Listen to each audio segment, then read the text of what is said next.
What's up, everyone? Welcome to True Sports Studios. I am your host, Shea-Lynn, and with me I have True Sports' finest, S. What's going on? AJ. What's up? And Ray. What's going on? Very, very special guest joining us in studio today, the man behind the art of the hot take, former NBA player, ESPN and CBS Sports Analyst, the one and only Ryan Hollins. Welcome, Ryan. We're so thrilled to have you. Hey, thank you guys for having me. Yeah, I feel a little special today, man. Yeah, you gotta give me some Toronto love. Maybe you can give us some of that warmth over here. I know, man. Oh, man. How's everything going with you, Ryan? Doing good, brother. Doing good. That's good. Good, man. Good. Well, let's get right into it, Ryan. We have a lot to talk about today. So I first want to kind of understand your journey into the NBA. So if you can kind of tell us a little bit about your life, like what made you fall in love with the game of basketball, and when was the exact moment you realized that this is what you wanted to do for the rest of your life? Man, I was in the second grade watching the 1992 NBA Finals, and Shaquille O'Neal and Hakeem Olajuwon were essentially going at it, and Shaq was the young buck in the league, and Hakeem's footwork, it made me fall in love with the game. And then in '97, there was a young kid drafted to the Los Angeles Lakers by the name of Kobe Bryant, and Rest in peace. We're just watching LA basketball at that time. I knew it was something I wanted to do. In '95, UCLA won the national championship. Ed O'Bannon, Charles O'Bannon, Toby Bailey, and those guys, man. So those moments as a kid, when you watch it, you're like, man, this is what I want to do. I don't even think it was about, knowing I was going to be tall or 7 feet tall at the time, but it was like, no, like I love that game. And then my dad actually put a hoop in the backyard, and once he put the hoop back there, I was back there all day long, and I didn't even expect it. Game over. Wow. That's when it started. Nice. That's when the dream Beautiful. Obviously, the dream led you to UCLA, and you become a long line of NBA players that have made it from becoming a Bruin to pretty much the league. But recently, it's been a kind of struggle with that program. They haven't got to the top where they're used to being. What do you think that's because of? Why hasn't the program been the greatest recently? Sometimes you get a little cocky and arrogant and stuck in your ways. And the one thing that UCLA has just done is updated all of its facilities.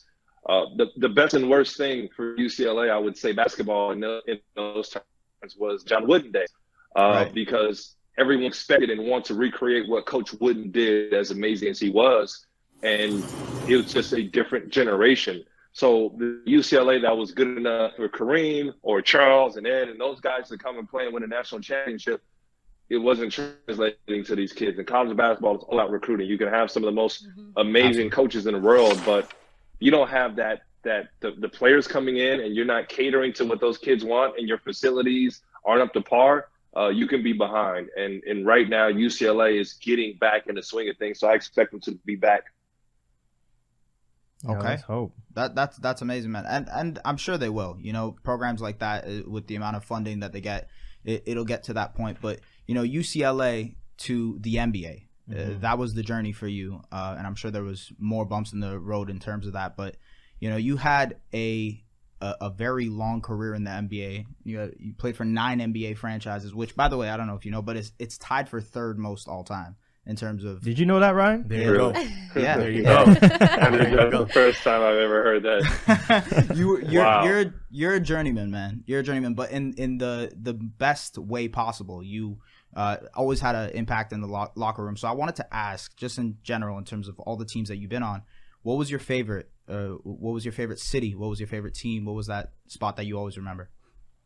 Man, it's hard not to say the Clippers. I'm an LA guy, Pasadena kid. So playing in front of friends and family is different.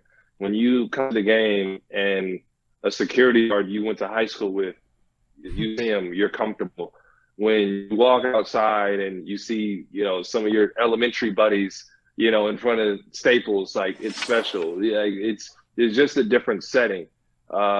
So playing at home, having a chance to win a championship, competing, playing with guys like Chris Paul, Blake Griffin, man, that was amazing. It was just different. And, I was always big in the community as a player, giving back and doing events, but it was just different when it's at home, guys. So For sure. I felt a real connection being at home, and the way that the Clippers had, there's a bad stigma, the Clippers being a second-class organization, and no, they had absolutely rolled out the red carpet for our team.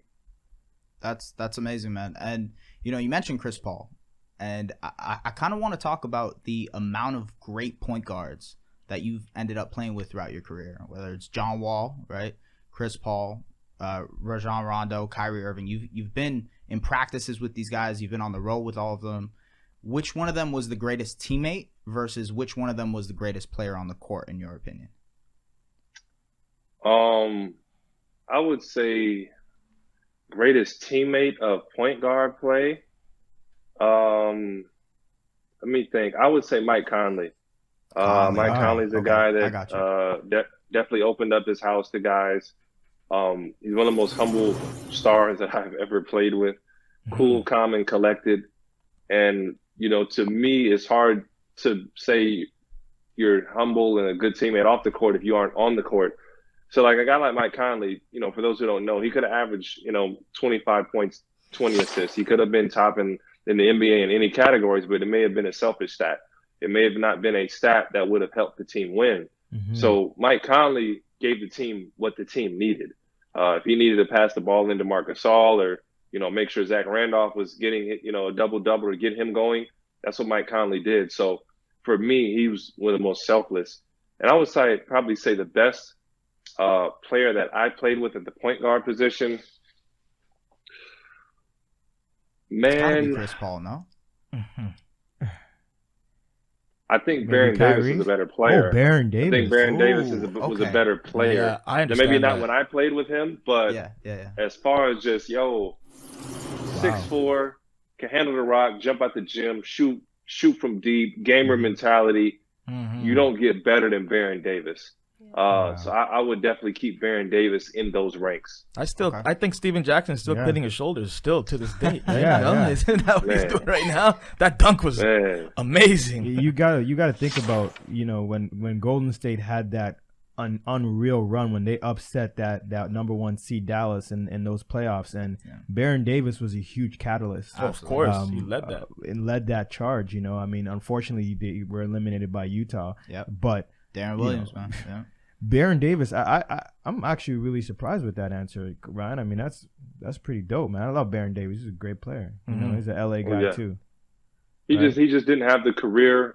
Maybe he didn't have the guidance around him. The game came too easy for him. But as far as best player, we can't question that.